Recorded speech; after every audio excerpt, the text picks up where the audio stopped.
Hi, I'm Kadi, author of Developing Female Leaders. This is a total passion project for me. Just over a year ago, the weirdest thing happened. And then 2 weeks later, it happened again. And then it kept happening.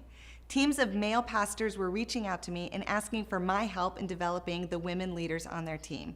Now, I've worked in some pretty high-level roles at churches for the past 20 years, and I have never had this happen before. And these guys were awesome.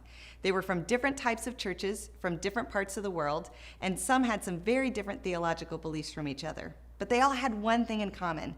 They saw leadership talent in their churches going unused, and they wanted to access it. They knew the mission of their church needed these women to grow and develop, and they were determined to help them. These were the good guys. But there was one little problem. What they were doing was, well, not really helping. In fact, many of their good intentions were actually hurting the future of these talented women. These guys couldn't really see it, and to be honest, I didn't quite know how to explain it to them. So I did what any good book-loving HR nerd would do. I started researching.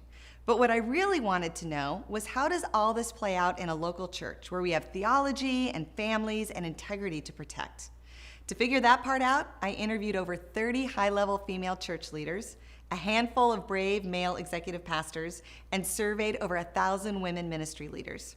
What emerged are the 8 best practices for how churches can do a better job developing the female leadership gifts in their congregation.